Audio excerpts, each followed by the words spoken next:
Iniciando el webinar del día de hoy. Recordarles que a partir del día de hoy iniciamos los webinars del grupo de vascular y neurointervencionismo a cargo de la nueva coordinación de la cual hacemos parte el doctor Jorge Mario Gaspar, el doctor Carlos Martínez, la doctora Liliana de Medellín y mi persona, Iván Baracaldo. La idea es hacer, para que todos estén enterados, un webinar mensual con, digamos, speakers de alto impacto, como en este caso el doctor Omar López. Y bueno, entonces voy a presentar al doctor Omar López, que es el expositor de hoy, con el cual iniciamos este nuevo ciclo de webinars. El doctor Omar López es médico y cirujano de la Universidad del Bosque, es neurólogo del Instituto Neurológico de Colombia, de la Pontificia Universidad Javeriana. Posteriormente realizó su fellowship en neurointervencionismo o terapia endovascular neurológica, como se conoce en la Ciudad de México, en el Instituto Nacional de Neurología y Neurología Manuel Velasco Suárez, con la mentoría del doctor Marco Centeno, y es de la primera promoción de este instituto. Entonces, pues el doctor trabaja en el Hospital de Medellín, trabaja en la Clínica Los Lugares, el Centro Policlínico de Olaya, entre otros lugares. Me imagino que acá la mayoría lo conocerán por todos los procedimientos de neurointervencionismo, por su alto volumen, su carisma y varias cosas que él posee. El día de hoy nos va a hablar de manejo endovascular en trombosis de senos venosos. Entonces, pues le doy la palabra al doctor Omar López y darle gracias por su tiempo, por su presentación y por estar acá. Bueno, muchas gracias, Iván. Para mí es una oportunidad muy especial de compartir con ustedes esta presentación. Entonces, no sé si ya se ve la pantalla ahí. No, profe, yo no la estoy viendo. Ok, déjame ya, vamos a ver.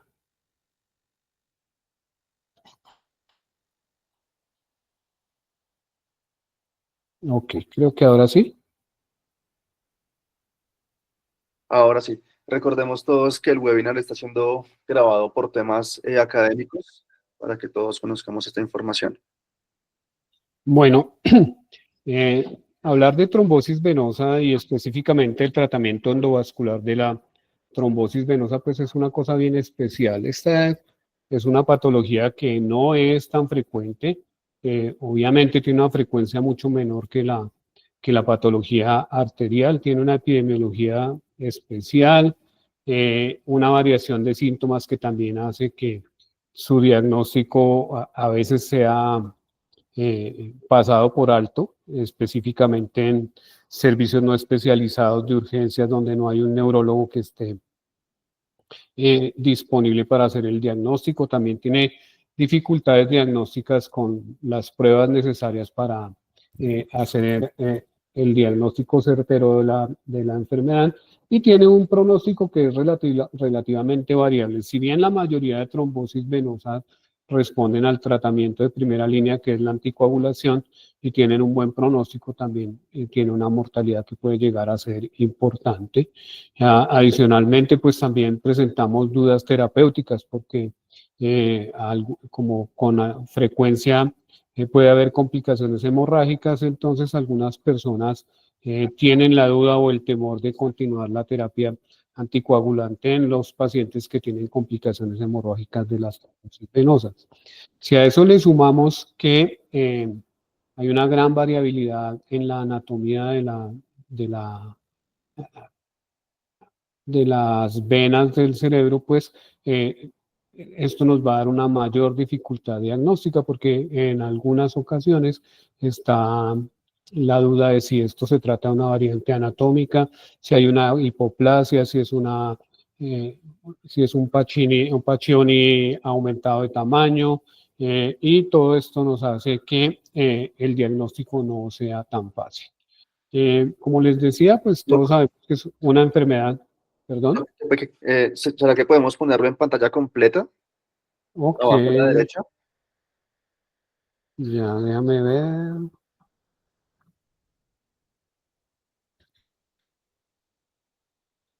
Para ponerlo en pantalla completa.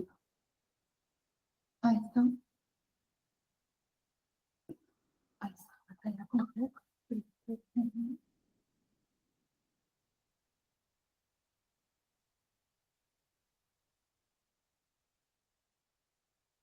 Eso.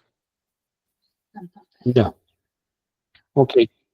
Eh, bueno, entonces les decía que es una enfermedad que tiene una relativamente baja frecuencia. En Estados Unidos se calcula que se puede haber un diagnóstico 12 casos por millón de pacientes anualmente. También se sabe que en pacientes de bajo y perdón, en países de bajo y de mediano ingreso, pues se encuentra un poco más frecuente la enfermedad, especialmente relacionada con algunos, no solamente con la parte socioeconómica en sí, sino por la parte cultural también, algunas creencias relacionadas con situaciones que son especialmente de riesgo para la trombosis, como el embarazo o el puerperio. Algunas prácticas culturales en las que se restringe la cantidad de líquidos que se ingieren en el parto o en el puerperio, pues pueden poner en riesgo a estas mujeres para desarrollar esta trombosis venosa. Como se sabe, predomina especialmente en mujeres. Sin embargo, recientemente se viene observando un cambio en el perfil epidemiológico y cada vez se ven más hombres con el diagnóstico de trombosis venosa y también pacientes menores con trombosis. Probablemente el aumento en la incidencia de la trombosis venosa está relacionada con el desarrollo de técnicas diagnósticas que cada vez hacen relativamente más fácil el diagnóstico de esta enfermedad. Hay algunos factores de riesgo como las infecciones que pueden ser sistémicas o locales en vecindad de las estructuras venosas, específicamente de los senos venosos, la patología sinusonasal o la patología del oído medio puede ser factor de riesgo para la trombosis. El embarazo, como sabemos, tiene especialmente en el último trimestre y durante el puerperio fenómenos procoagulantes. Un factor de riesgo bien importante que vemos nosotros con frecuencia que es la anticoncepción oral. Nosotros tenemos varios casos de pacientes jóvenes cuyo único factor de riesgo era anticoncepción oral. En la pandemia, pues obviamente que los fenómenos trombóticos aumentaron de tamaño, de frecuencia, especialmente en las enfermedades neurológicas, y si a eso le sumamos los efectos procoagulantes de la vacunación, pues también hubo un aumento especial de la incidencia de esta enfermedad. La clínica, pues es No, una perdón, clínica. lo interrumpo otra vez. Es que no estamos viendo el paso de las diapositivas y no está todavía en pantalla completa. Ok, no sé Vamos. por qué. Espérenme un segundo. Voy a dejar de compartir y vuelvo a entrar. Listo, listo, profe.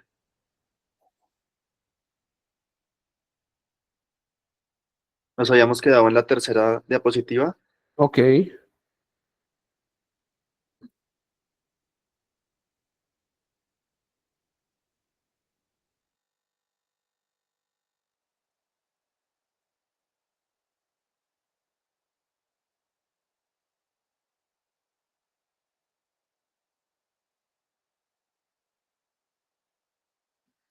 Profe, ya lo estamos viendo en pantalla completa. Si quiere avance, listo, ahí ya estamos viendo el paso de las diapositivas. Perfecto.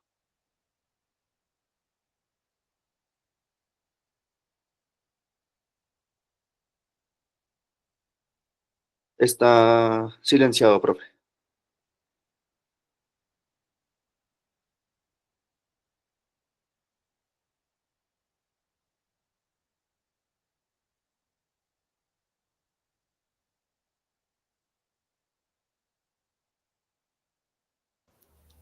Listo.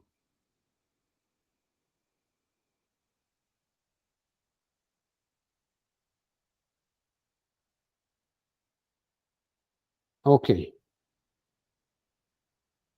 Les estaba diciendo que pues, la clínica es una clínica que es relativamente variable, especialmente en su tiempo de presentación. Si bien puede presentarse, tener un curso agudo, también hay ocasiones en las que se puede presentar de manera crónica y de esta forma es un poco más difícil el diagnóstico. La mayoría de síntomas están relacionados con la hipertensión endocraniana directa o indirecta relacionada con el compromiso de los senos venosos y como su principal manifestación la cefalea como principal elemento clínico. Puede acompañarse de síndromes focales, especialmente cuando se acompaña de las complicaciones parenquimatosas que todos conocemos, relacionadas con el infarto venoso, los patrones encefalopáticos por compromiso severo y el deterioro clínico que se presenta en los pacientes. Una de las cosas claves es tratar de establecer qué pacientes se van a complicar para que de esa manera nosotros podamos ofrecer alternativas de tratamiento tempranas, específicamente el tratamiento endovascular. Entonces, si nosotros vemos factores relacionados con coagulación como el cáncer, específicamente en los síndromes paraneoplásicos o, neoplasias específicas que se manifiestan con hipercoagulabilidad, pues esto tiene un peor pronóstico en los pacientes que tienen trombosis venosa. En la edad también, a mayor edad, tiene peor pronóstico. La raza negra, específicamente en los estudios hechos en Estados Unidos, ha demostrado que tiene un peor pronóstico en la patología. Los pacientes que llegan con encefalopatía o coma, algunos de los estudios que tratan de establecer el pronóstico determinan que tienen un peor pronóstico. Sin embargo, hay otros que no apoyan esta evidencia. Un alto puntaje de ingreso en la escala de NIH. El abuso de sustancias también se ha visto que tiene una relación especial con el más pronóstico. Algunos factores de riesgo que son controvertidos y en algunos estudios han demostrado que sí, en otros que no, son el sexo masculino, la presencia de complicaciones parenquimatosas, específicamente la hemorragia, el compromiso del sistema profundo y la disminución de la hemoglobina en los pacientes. En un estudio realizado en 1025 pacientes, se trató de establecer una escala para determinar qué cosas daban mal pronóstico y se establecieron varios criterios para darles un puntaje variable y establecer de esa manera una clasificación que tiene un total de 35 como puntaje máximo, en el cual consideraban la hemorragia intracraniana la admisión, si no había era 0, si la tenía de 1, la escala de NIHSS, que ya en varios estudios se había visto que tenía factor pronóstico. Entonces, si el paciente estaba de 1 a 10, se daba 2, de 10 a 24, de 21 a 36, y si más de 38, la raza negra, que se le daba un puntaje de 3, la presentación con encefalopatía de 4, la edad mayor de 50 se le daba 3, un peso de 3, la anemia pues también como factor importante, y el abuso de sustancias con un 4. Entonces, en esto se tenían pacientes que podían tener riesgo moderado o bajo de complicación, y se veía que se vio que las PES que eran significativas eran cáncer, edad, la raza negra, la encefalopatía en este caso no se vio relacionada con una P significativa, y el uso de sustancias sí se vio que tenía una posibilidad de peor pronóstico. En los pacientes que tenían un bajo puntaje en esta escala tenían una alta posibilidad de tener un pronóstico favorable con una escala de ranking de 0. Si tenían moderado, esta posibilidad bajaba, y los pacientes que tenían altos puntajes no se encontraron pacientes con bajo ranking, sino que todos tenían una elevada posibilidad de tener complicaciones. En cuanto al tratamiento, pues se ha establecido que la anticoagulación es el principal la principal herramienta del armamentario terapéutico. Y si bien algunos estudios y recientemente se prefiere la utilización de heparina de bajo peso molecular, porque las cosas que se plantean como desventaja, que es el hecho de tener que monitorizar con los tiempos de coagulación el efecto de la heparina, la necesidad de establecer una línea intravenosa para su administración, a mí en lo personal me parece que es una gran ventaja y yo cuando tengo pacientes con trombosis venosa, prefiero la anticoagulación con heparina no fraccionada porque me permite monitorizar, saber si verdaderamente tengo el paciente anticoagulado, qué tan anticoagulado lo tengo. En caso de que el paciente necesite una intervención, bien sea por parte neuroquirúrgica o una intervención, podemos suspender la anticoagulación y rápidamente tener el cese de su efecto.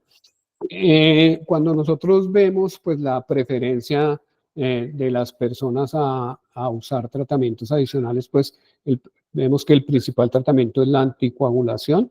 Los tratamientos endovasculares se presentan en una mucho menor porcentaje de los pacientes, en 12% cuando se utiliza la trombolisis local asociada a trombectomía. La trombolisis local sola cada vez se hace menos.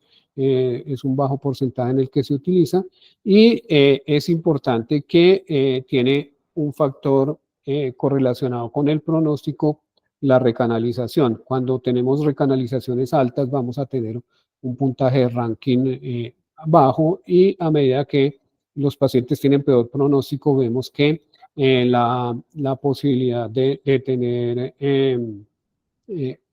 el porcentaje de recanalización es más bajito. Sin embargo, estas P no llegan a ser significativas, aunque matemáticamente veamos que estos porcentajes son mayores.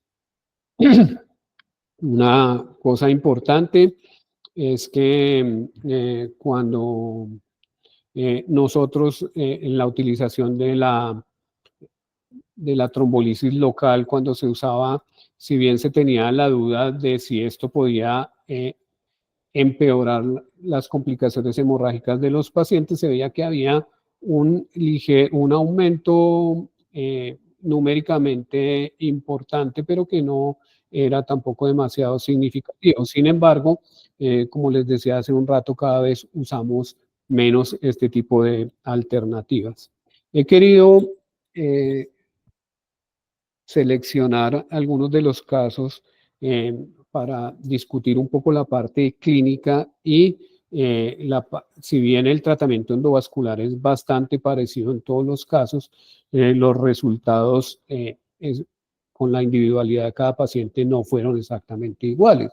Entonces, el primer caso es un paciente masculino de 33 años que tiene un episodio de cefalia después de un viaje prolongado. Él venía en un viaje transcontinental. Al llegar acá comienza a presentar cefalea y más o menos una semana después la cefalea se hace progresiva y lo obliga a consultar. Cuando el paciente ingresa tiene papilema bilateral y se encuentran síntomas focales dados por hemiparesia e hipoestesia leve que durante la hospitalización tienen carácter progresivo. Se llevó a estudios de imagen y el primer estudio realizado fue una tomografía en la que ustedes van a ver que hay un aumento de la densidad de los senos transversos y probablemente del sistema profundo.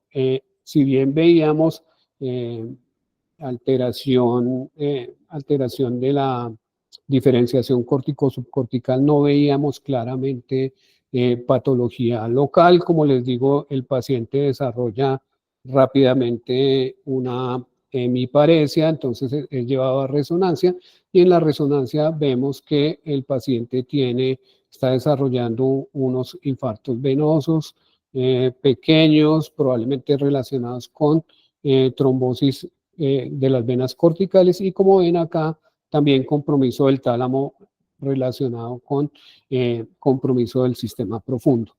Con este deterioro clínico y la presencia de estas hemorragias asociadas a infarto venoso, decidimos pasar el paciente a la sala de angiografía Y aquí vamos a ver los hallazgos iniciales. Esta es la inyección por la carótida interna derecha. Miren ustedes como acá no va a haber opacificación del seno longitudinal superior. Hay prominencia de este seno cavernoso, las venas corticales se ven ingurgitadas, no vemos claramente ninguno de los dos senos transversos. Esta es la inyección de la carótida contralateral, donde vemos unos hallazgos bastante parecidos. Miren el signo, el vacío de la opacificación del seno longitudinal superior, la congestión de las venas corticales, no vemos ninguno de los senos transversos y como el drenaje venoso se está haciendo hacia adelante a los senos cavernosos.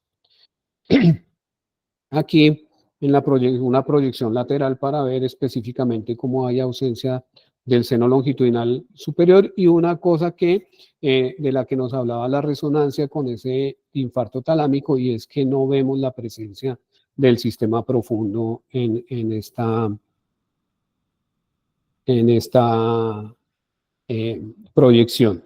Entonces, lo que nosotros hacemos inicialmente es un abordaje por la vena yugular. Si ustedes ven acá, hay un catéter guía de un calibre importante, porque entramos por la vena femoral, hacemos todo el recorrido para canalizar la vena yugular, llegamos al golfo con este catéter que es de un calibre importante, es un 8 French.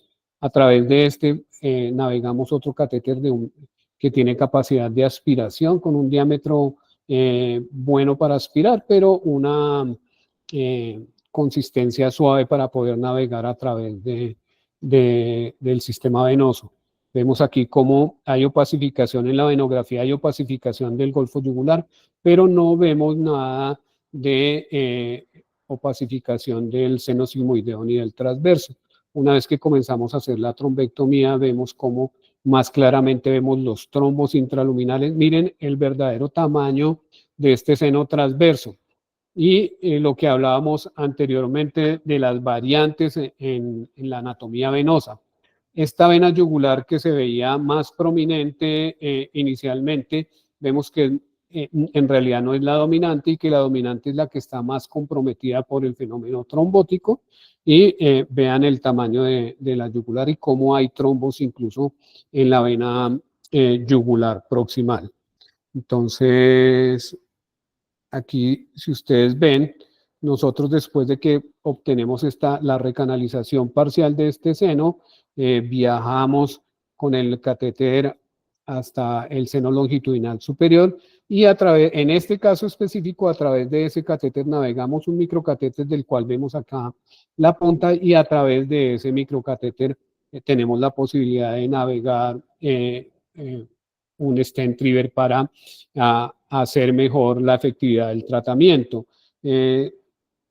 Pues es lógico que con el tamaño de esas estructuras venosas es poco probable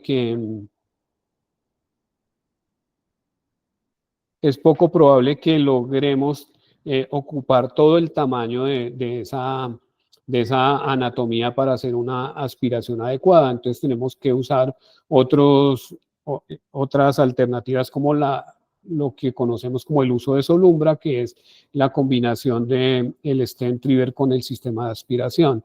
Entonces, si nosotros después de hacer esto, obtenemos este resultado en el cual ya comenzamos a ver parte del sistema venoso profundo. Si ustedes ven, aquí ya se ve el seno recto, se ven se ven los senos transversos sigmoideos y se ve muy claramente el seno longitudinal superior. Esto es una foto fija tomada de esta proyección en la que vemos claramente la recanalización del sistema profundo y la recanalización también del seno longitudinal superior. Como ven, a pesar de que el seno es de gran tamaño y logramos cierto grado de recanalización, sigue habiendo una cantidad importante de trombo y por eso los pacientes deben continuar recibiendo anticoagulación como medida auxiliar del tratamiento. Per se la trombectomía no es indicación, una trombectomía exitosa no es indicación para suspender la anticoagulación. Este es otro caso de una mujer de 48 años que viene con cefalea de 20 días de evolución, ha consultado a diferentes servicios de urgencia. En los últimos 5 días presenta exacerbación de la cefalea y es remitida interinstitucionalmente a uno de los hospitales del grupo de Medellín, el de menor complejidad. Allí se estudia, se documenta, se sospecha la presencia de la trombosis venosa y la paciente comienza a presentar movimientos convulsivos y es remitida a nuestro hospital de mayor complejidad, que es el Hospital Universitario Mayor. Se da tratamiento médico, la paciente lleva a intubación y vamos a ver los exámenes. Esta es la tomografía inicial en donde ustedes ven claramente que hay un infarto venoso con un marcado efecto compresivo, hernia subfalcina y gran edema subcortical. Esta paciente es valorada inmediatamente por el servicio de neurocirugía y antes de hacer la trombectomía consideramos que la paciente es candidata para una hemicranectomía de compresiva. Se hace una cranectomía grande, vean ustedes el fungus cerebri que se produce por la marcada hipertensión endocraniana. Nosotros vamos a hacer la angiografía, vean cómo se sale toda la parte vascular y el cerebro a través de la cranectomía, y miren cómo esta parte del seno longitudinal y el seno transverso izquierdo y sigmoideo izquierdo están permeables, pero no vemos el seno del lado derecho, ni vemos la vena yugular. Esto es en la carótida derecha, perdón. Aquí vemos cómo claramente se ve el sistema profundo, el seno longitudinal superior, el sigmoide y el transverso, pero vemos solamente el del lado derecho, el del lado izquierdo, perdón. No vemos el derecho. Esta es la carótida contralateral. Nuevamente vemos claramente el drenaje venoso del lado izquierdo, pero no vemos el del lado derecho. La inyección por la arteria vertebral, tampoco vemos la opacificación. Vemos cómo pasar algo a través de la vena, a la vena yugular, probablemente por el seno petroso comunicado con el cavernoso. Aquí se alcanza a ver a pesar del movimiento de la paciente, pero no vemos claramente transverso ni sigmoideo del lado derecho. Entonces hacemos el abordaje venoso, empezamos a tratar de pasar por ese golfo yugular que está completamente ocluido, no logramos atravesar el trombo que es muy denso. Entonces lo que hacemos es irnos a la carótida contralateral, subimos a través del golfo yugular, seno transverso izquierdo, llegamos casi hasta la tórcula. Este es el catéter de aspiración y este es el microcatéter que nos sirve para pasar el stent trigger.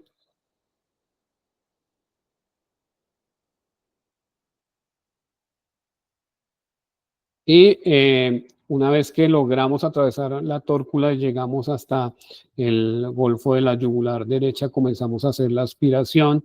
Miren cómo poco a poco logramos una reducción significativa del volumen de trombo y poco a poco obtenemos una recanalización parcial del seno. Acá hay un aspecto bien importante, que esto probablemente sea la llegada de la vena de la B al seno transverso, y la oclusión de esta vena de la B muy seguramente fue la responsable de ese infarto venoso en esta paciente. Continuamos haciendo la aspiración. Aquí ustedes pueden ver cómo ya logramos pasar a través de ese golfo yugular, abrimos el stent solitaire, y hacemos la técnica de Solumbra y obtenemos una recanalización parcial de ese seno. Esta paciente tuvo mejoría clínica, estuvo hospitalizada casi 30 días, tuvimos oportunidad de verla a los 60 días estaba en una escala de ranking de 2, que teniendo en cuenta esa lesión tan importante, pues es un resultado clínico bastante aceptable. Esta es otra paciente femenina de 52 años que nuevamente con un cuadro de cefalea, con signos de alarma. En la hospitalización presenta deterioro del estado de conciencia y la remiten a institución de tercer nivel, en donde llega en ventilación mecánica. Aquí nosotros vemos nuevamente el compromiso del seno longitudinal superior, no vemos este seno transverso, no vemos el golfo de la yugular, pero vemos otra cosa que vamos a ver más claramente en la inyección de la carótida contralateral. Aquí nuevamente no hay opacificación del seno longitudinal superior, se ve parte del transverso derecho, se ve muy claramente el izquierdo, se ve un seno suboccipital aquí.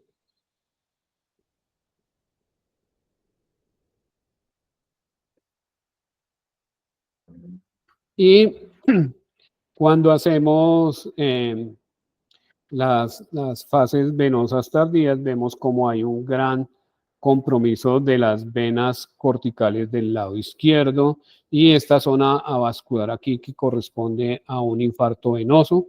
Esto es en la inyección de la carótida interna izquierda, y cuando inyectamos la arteria vertebral nuevamente vemos la ausencia de opacificación de todo el seno transverso y el sigmoideo del lado derecho. Intentamos hacer nuevamente la trombectomía. Entramos acá en la vena yugular derecha, comenzamos a hacer aspiración, llegamos a parte del sistema profundo, que también estaba comprometido, y progresivamente vamos logrando la recanalización de las venas comprometidas. Acá vemos cómo llegamos al seno longitudinal superior y cómo hay un gran volumen de trombo. A través de este microcatéter nuevamente pasamos un stent river. Si ustedes me creen, aquí están unas de las marcas del Solitaire, y vean cómo logramos recanalizar parcialmente, pero de manera significativa, el seno longitudinal, el seno transverso. Esta es una venografía transoperatoria, y aquí vemos cómo nuevamente desde el seno transverso izquierdo entramos al seno longitudinal superior y hacemos más aspiración y angioplastia con el stent Solitaire, y tenemos este resultado donde ya vemos parte del seno longitudinal superior, el sistema profundo, y vemos cómo se insinúa el seno transverso del lado derecho. Nuevamente aquí la herniación subfalcina, como ya hay un poquito de mejor circulación de las venas corticales, no se ve de manera muy significativa la recanalización del seno transverso derecho, pero esa leve recanalización es significativa. Sin embargo, esta paciente tuvo una complicación adicional, y fue que presentó una hemorragia uterina disfuncional masiva, lo que obligó a que se suspendiera la anticoagulación. Se programó una histerectomía de urgencia, pero con esa suspensión de la anticoagulación, la paciente desarrolló un síndrome severo de hipertensión endocraniana y falleció. Este es un caso también bastante complejo. Es un paciente de 23 años con nuevamente cefalea y episodio convulsivo con deterioro de la conciencia. Llega en Glasgow de 13 a la hospitalización. Se hospitaliza en la unidad de cuidado intensivo y se le hacen algunos estudios de imagen. En este paciente, pues la evolución fue, como vamos a ver, curiosamente, yo estaba haciendo una trombectomía venosa en esa institución. Todo el día había estado haciendo casos, y estaba haciendo una trombectomía del caso que voy a mostrar de último. Cuando llego a la casa recibo una llamada en la que me dicen, no, es que tenemos un paciente con una trombosis venosa. Yo, pero pues si acabo de pasar la paciente, y dice, no, no, este es un hombre, está en tal cama y tenemos la duda de si tiene una trombosis venosa y queremos la angiografía diagnóstica para definir si tiene una trombosis venosa o no. Yo veo la tomografía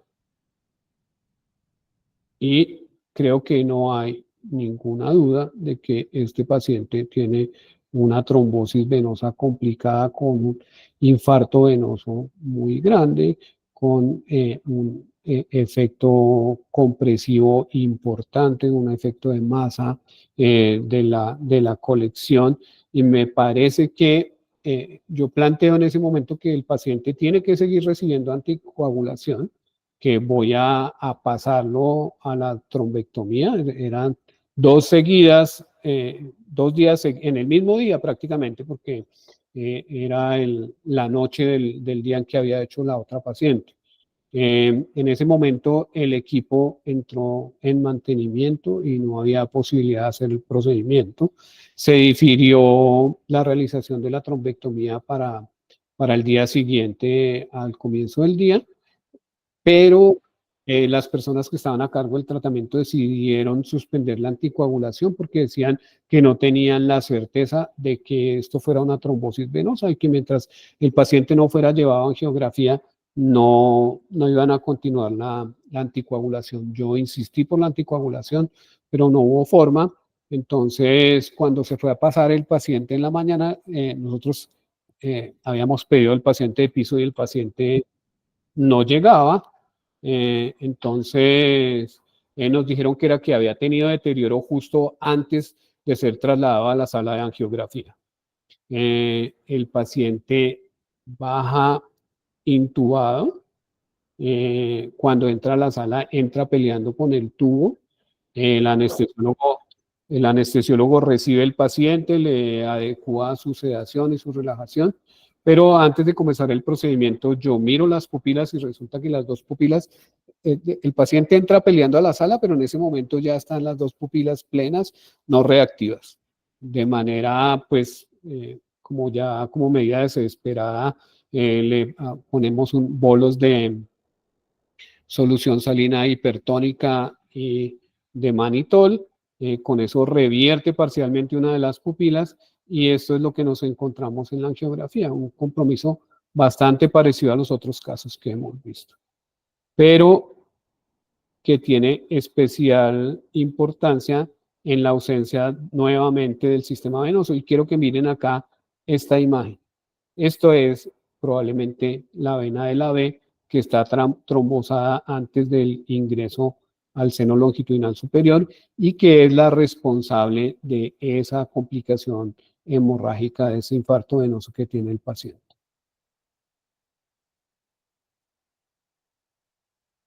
Entonces, nuevamente iniciamos la trombectomía. Miren cómo esto está lleno de trombo, logramos pasar a través del seno transverso. Lo que queremos recanalizar inicialmente es el sistema profundo. Acá está miren cómo hacemos de todas maneras aspiración, haciendo movimientos del catéter para tratar de aumentar la superficie de aspiración. Como este catéter es un poco duro para meterlo al seno recto, lo que hacemos es que pasamos el microcatéter portador del stent river, abrimos el soliter y apoyados en el soliter llevamos el catéter de aspiración hasta el seno transverso. Entonces, como ven, ahí está el despliegue del stent river.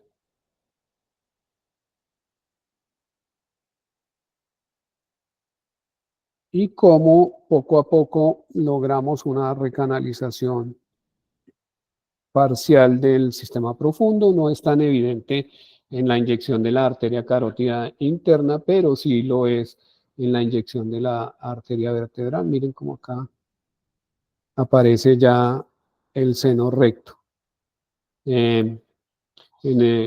pues saliendo del procedimiento, el paciente continúa con anisocoria, con una pupila plena y la otra en alrededor de 3. Hablamos con el servicio de neurocirugía, pero pues es difícil que un paciente en este estado clínico sea llevado a craniectomía, y el paciente evoluciona rápidamente a muerte cerebral a pesar de haber sido llevado a la trombectomía.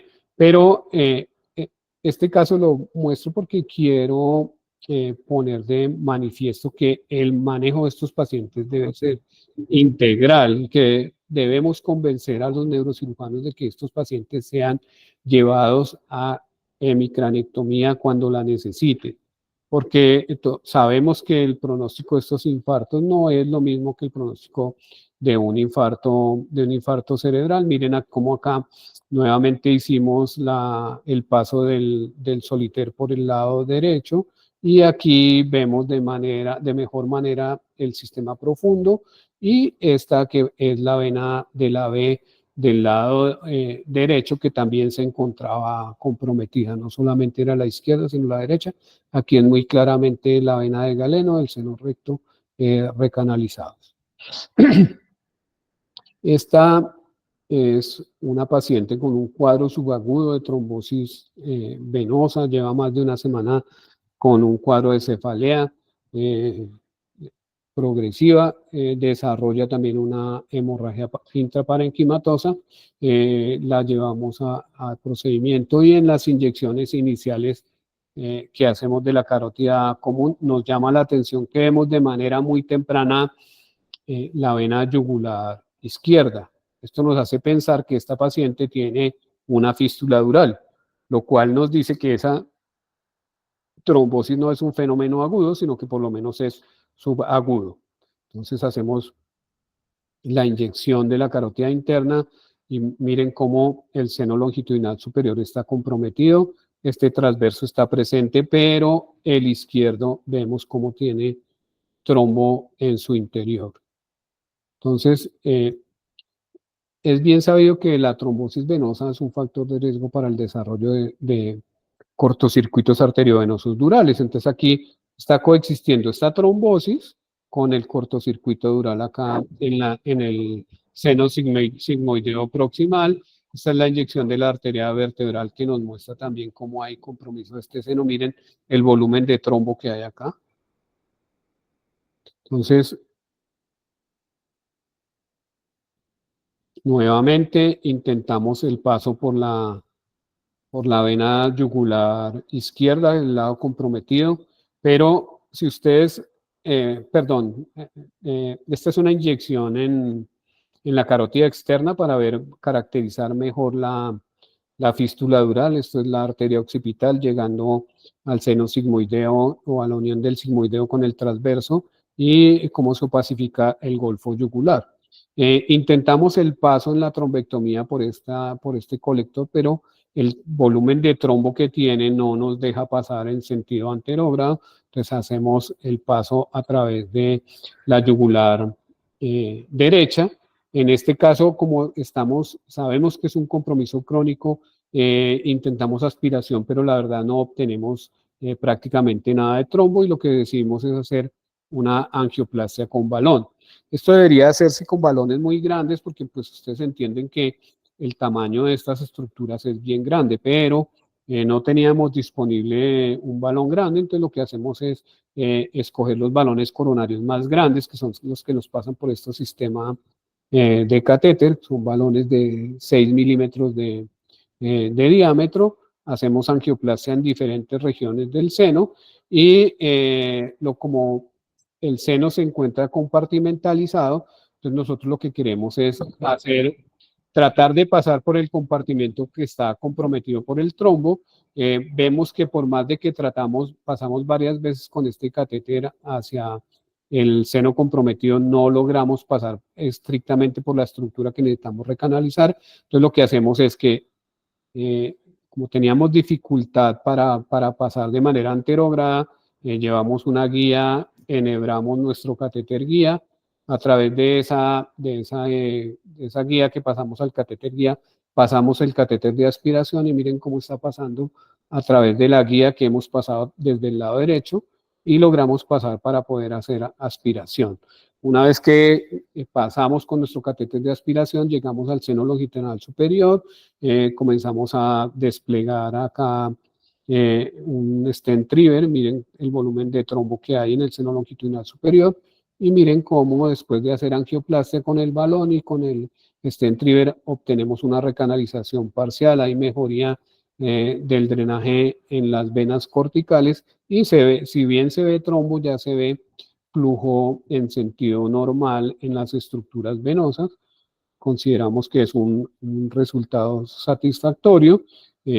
La paciente comienza a presentar recuperación de su estado de conciencia. Miren acá como ya comienza a verse en la inyección de control. No se ve completamente el seno longitudinal, pero ya se insinúa y esta recanalización parcial es muy útil para los pacientes. Esta paciente presenta mejoría clínica y estamos en espera de ver qué evolución tiene su cortocircuito dural. No nos preocupa mucho su tratamiento porque es una fístula dural de tipo 1 que no tiene riesgo de sangrado para la paciente. Nos da tiempo de esperar la evolución para decidir si hacemos un tratamiento o no. Este es el caso que les decía yo que hice el mismo día del paciente de 23 años. Una paciente de 19 años de edad, con cefalea progresiva y alteración de la conciencia, hace unas crisis subintrantes, presenta deterioro del Glasgow y se realiza intubación orotraqueal. La paciente es llevada a tomografía y miren cómo su examen tomográfico es prácticamente copiado del paciente de 23 años que se deterioró antes del procedimiento. La paciente hace midriasis con el deterioro de la conciencia y es por lo que nos consultan para la trombectomía asociada al infarto venoso. La paciente tiene una herniación subfalcina del lado izquierdo y probablemente el cíngulo, miren el infarto venoso muy parecido al otro, probablemente el cíngulo edematizado está haciendo efecto compresivo sobre la arteria cerebral anterior y hace cambios bifrontales de isquemia.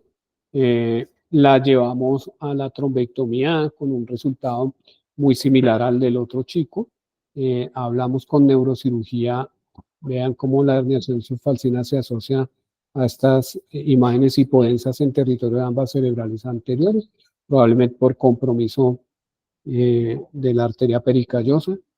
En neurocirugía nos dice que esta paciente tiene muy mal pronóstico, que tiene un infarto muy grande, que tiene demasiada hipertensión endocraniana y que no es, que adicionalmente el compromiso es del hemisferio dominante, que no es candidata a la craneectomía decompresiva después del procedimiento de la trombectomía. Y la paciente también evoluciona rápidamente a muerte encefálica. Como conclusiones, es importante tener en cuenta la posibilidad diagnóstica de esta enfermedad. El diagnóstico temprano probablemente nos permita proteger los pacientes de las complicaciones que hemos visto en estos casos. Si bien la evolución favorable es más frecuente, hay que tener en cuenta que algunos de estos pacientes tienen el riesgo de morir como complicación de la enfermedad. Hay que establecer los factores de riesgo para mal pronóstico, puede ser con la escala que veíamos o simplemente con la evolución clínica, pero pacientes que comiencen a tener alteración del estado de conciencia, debería pensarse en la posibilidad de ser llevados a procedimientos endovasculares. Es importante que, si bien los metaanálisis que se han hecho no han mostrado una diferencia significativa y varios de los estudios multicéntricos, de los estudios aleatorizados que se han hecho, han sido frenados por futilidad de los mismos. En algunos pacientes, como en algunos de los que hemos visto, esta alternativa terapéutica puede tener un papel salvador. Recordar siempre mantener la anticoagulación. Las complicaciones hemorrágicas de la trombosis venosa no son contraindicación para la anticoagulación. También hay que tener presente que la gran mayoría de estos pacientes no requieren una anticoagulación mayor de 3 meses, que la anticoagulación de mantenimiento se puede hacer con, bien sea con inhibidores de vitamina K o con los anticoagulantes directos. Siempre la trombectomía debe ir asociada a la continuación del tratamiento médico, y en esto hay que insistir mucho a los servicios de neurocirugía para que los pacientes sean llevados a hemicranectomía decompresiva cuando lo requieran. Deben establecerse esas guías de manejo conjunto. El pronóstico de estos infartos es muy distinto a el pronóstico de un infarto arterial. Entonces, estos pacientes, si bien algunos tienen la posibilidad de tener unos un desenlace con ranking altos, la gran mayoría son funcionales. Entonces, incluso en hemisferio dominante vale la pena plantear la craniectomía decompresiva. Muchas gracias. No sé si tengan alguna pregunta. Doctor López, mil gracias por la exposición. Estuvo excelente. Bueno, uno de los motivos para invitarlo realmente a usted fue que en la institución que compartimos el desenlace favorable y óptimo de la mayoría de pacientes que son llevados a trombectomía en trombosis de senos venosos.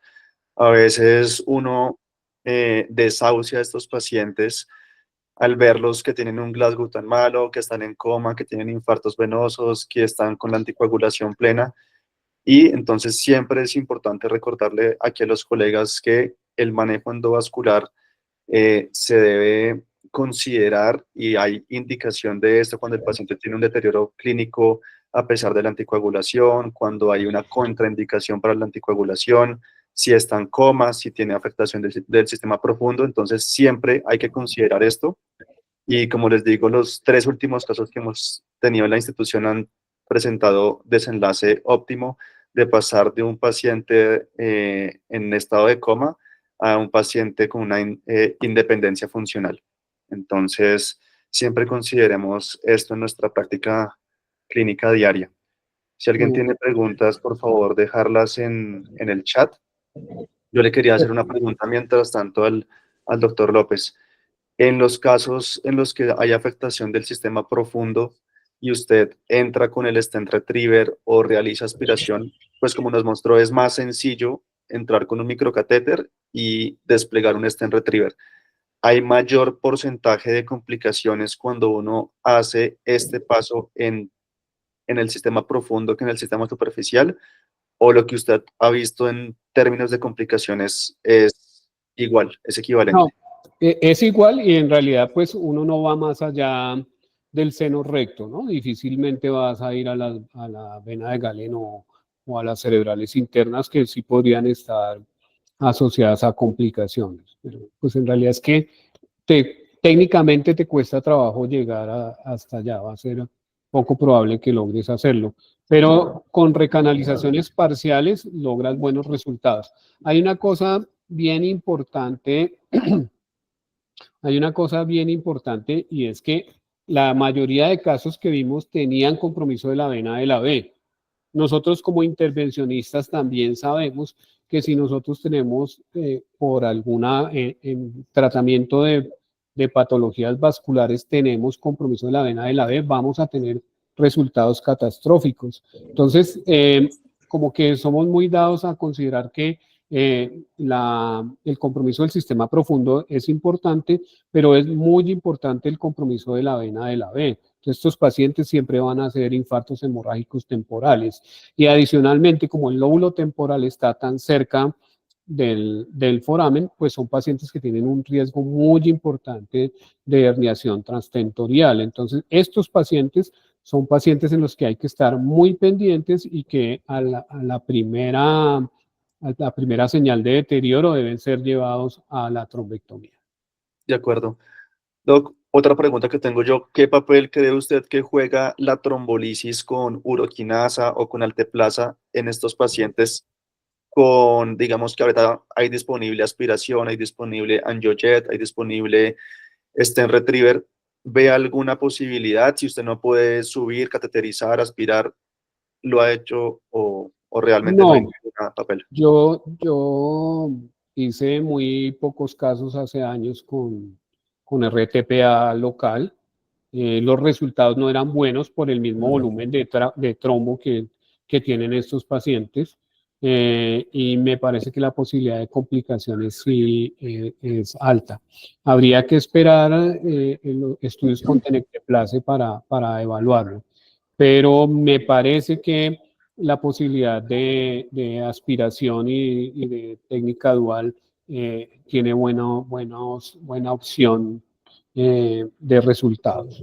Veo que aquí, por ejemplo, Jorge Gaspar me pregunta que qué técnica uso como primero. Yo soy aspirador para todo.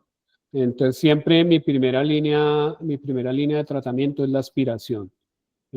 Pero en estos casos, como les digo, que es una estructura muy grande en la que el catéter de aspiración va a quedar bastante, el volumen del catéter de aspiración contra el trombo es eh, demasiado pequeño. Entonces, en estos casos prefiero hacer la técnica dual. Voy a ver si soy capaz de mostrar. No incluí en la presentación, pero es que los volúmenes de trombo que uno obtiene son enormes. Estoy buscando, a ver, pero no sé si se logre ver en la cámara, pero miren, por ejemplo, esto es un volumen de trombo en una aspiración venosa o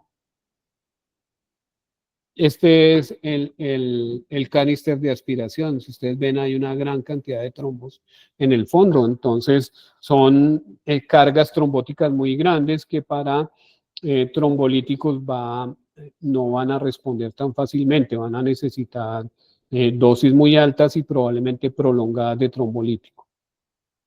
De acuerdo, Doc. Doc, le quería hacer una pregunta. ¿Hay alguna diferencia que encuentre usted entre el acceso yugular o el acceso inguinal? Y qué tipo si hace acceso yugular, ¿lo hace a través de guía roadmap o lo hace guiado por ecografía? El acceso yugular directo tiene la posibilidad de franquear más fácilmente los volúmenes grandes de trombo que a veces no permiten la navegación. Pero sí es ideal hacerlo con guía ecográfica. Ok. Acá nos preguntan que cómo le ha ido con los eh, anticoagulantes orales directos.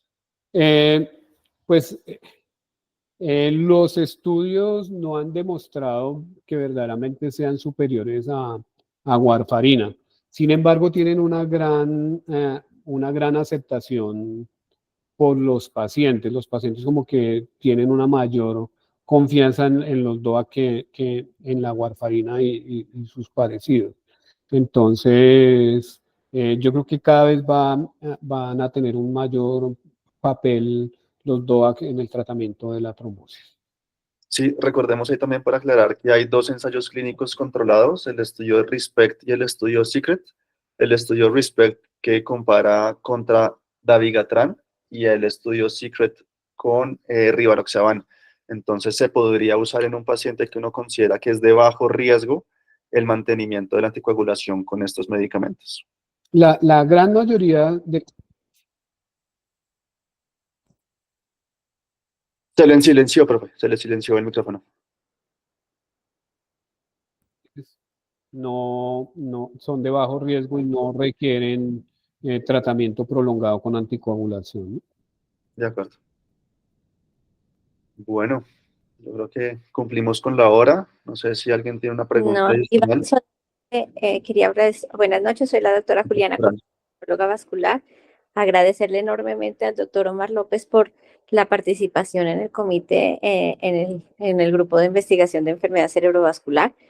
Excelente la presentación, muchísimas gracias. Creo que nos aclara muchas dudas en qué tan temprano se debe solicitar la trombectomía, porque como vemos, estos pacientes que se pasan ya con un deterioro importante del estado de conciencia, ya a veces con signos claros de edema, de hipertensión endocraniana, y que podría ser tardía incluso la trombectomía. Entonces, yo tenía una pregunta y es, ¿qué tan temprano, ante cuál es el menor signo, uno podría decir, no está funcionando la anticoagulación y que deben ser pasados inmediatamente a trombectomía? Yo, una de las primeras cosas es la alteración del estado de conciencia o el paciente que uno considere que no está mejorando con la anticoagulación. Obviamente eso es un criterio muy subjetivo, que es que está mejorando, que no tiene cefalea probablemente, que no tiene alteración de la conciencia, que no está desarrollando convulsiones. Ese tipo de cosas probablemente nos indiquen que el paciente está respondiendo a la anticoagulación. Pero sí los pacientes deben ser llevados de manera temprana a la trombectomía. Y como decía Iván, pues si el paciente tiene contraindicación para la anticoagulación, pues hay que con más veras. Pero de todas maneras, estos pacientes, si los llevamos a trombectomía, pero no tenemos manera de anticoagularlos, no les va a ir bien. Entonces, sí es muy importante, pues también creo que vale la pena considerar los hallazgos de imagen. Una cosa importante es que actualmente la angiografía no tiene mucho papel en el diagnóstico de la trombosis venosa. Y el angiotag y la angioresonancia y los ecos tradicionales de resonancia tienen un papel más importante en el diagnóstico. Sin embargo, yo veo que algunos radiólogos y algunos neurólogos sienten como temor de comprometerse con la posibilidad diagnóstica. Entonces, creo que no debemos tenerle miedo a eso y debemos ser consecuentes con los diagnósticos. Y una vez que lo hagamos, dar el tratamiento con la anticoagulación. No podemos, como en el caso que les mostraba, que desafortunadamente por cosas ajenas a la atención no pudo ser llevado en el momento que era la trombectomía y un error en el transporte del paciente hace que el paciente entre a la sala prácticamente muerto. Entonces, pero ese paciente no ha debido suspender anticoagulación. Entonces, a veces siento que nosotros los neurólogos como que no somos conscientes de que los pacientes son nuestros.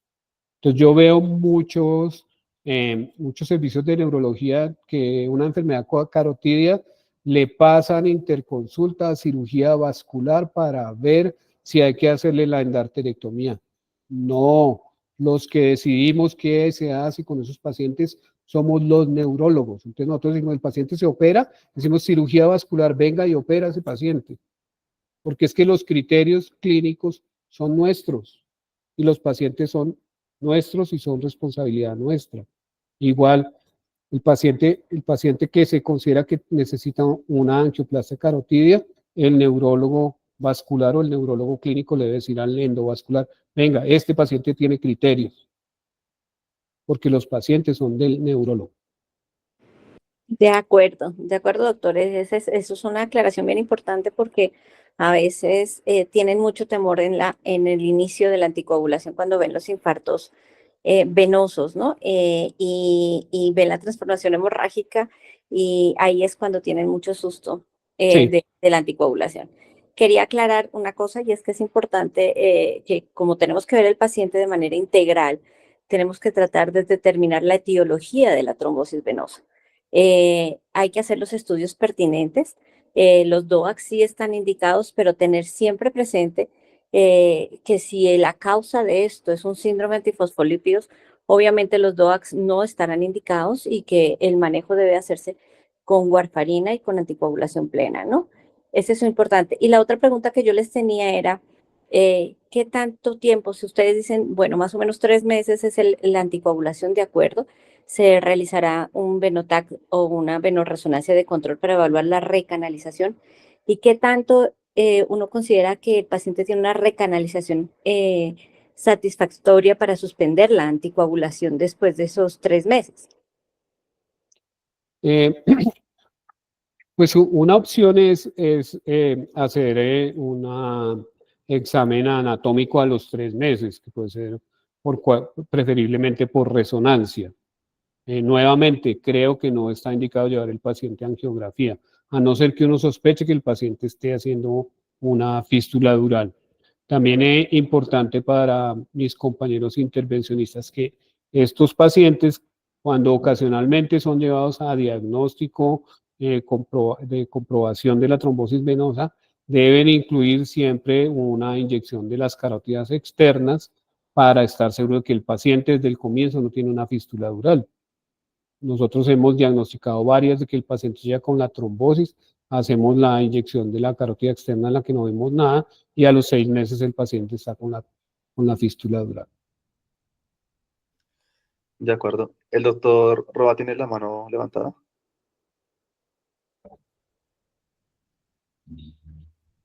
Se cansó Luis Fernando.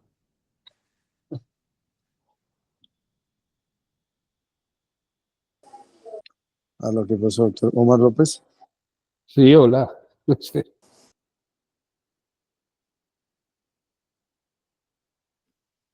Está silenciado, doctor Roa. Hola, profe, felicitaciones por esa excelente charla. Sí, le voy a preguntar, ¿usted qué opina de esos scores para definir ya los pacientes a una intervención, ya sea trombectomía o a micranectomía? ¿Cuál de las dos terapias usted considera que debería ser la primera elección en un paciente o es una o es la otra, ambas? Yo, ¿Cómo serían pues, los escenarios en cada una de estas dos, digamos, depende, intervenciones? depende de lo que esté primando para el paciente. Este paciente de Mederi, obviamente la hipertensión endocraniana era el síntoma cardinal. Entonces, por eso se decidió pasar este paciente primero a cranectomía decompresiva. Y fue una cranectomía muy bien hecha. Y después hicimos la trombectomía. Generalmente, la gran mayoría de veces, lo primero que se hace es la trombectomía, pues básicamente porque pues el paciente probablemente esté todavía bajo antiagregación y el neurocirujano prefiere tener el manejo de la trombosis antes de hacer la hemicranectomía. Pero hay que tener en cuenta que esto debe hacerse de manera ágil, de manera proactiva, de hacerla rápidamente para que el paciente no tenga mayor complicación. Otra pregunta, doctor Omar. ¿Usted qué piensa de la trombectomía, o sea, de los procedimientos endovasculares en los pacientes con una trombosis de senos venosos que no estén obviamente haciendo un deterioro rostrocaudal, sino que estén haciendo un deterioro, por ejemplo, visual, por la hipertensión endocrinal tan severa que tienen los pacientes, a pesar de estar con una adecuada anticoagulación? Sí, llevan el tiempo adecuado en anticoagulación, el paciente empeora desde su aspecto visual, con alto riesgo de quedar ciego. ¿Usted qué piensa de intervenir esos pacientes? Paciente que no va clínicamente bien con anticoagulación debe ser intervenido. Excelente, muchísimas gracias. De nuevo, muchas gracias al doctor Omar López, que hace parte del centro ACB en Mederi, por excelente presentación. Tiene una casuística bastante amplia y agradecerle por esa charla el día de hoy. No, al contrario, estoy muy agradecido con la invitación y muchas gracias también a la doctora Coral. Iván, muchísimas gracias. No, usted, profe López, gracias por toda su experticia. Entonces, para ir cerrando, pues darle las gracias a todos los que estuvieron conectados, casi 75 participantes el día de hoy. Recordarles que se nos acerca el Día Mundial del ACV y tendremos un live por la ACN en el cual hablaremos con un lenguaje bastante cercano a la comunidad. El día que está por confirmarles, que les confirmaremos a través de las redes sociales. Entonces, sin más, darles a todos las gracias, al doctor Omar López, a todos los que participaron y nos vemos en la próxima. Muchas gracias a todos. Gracias.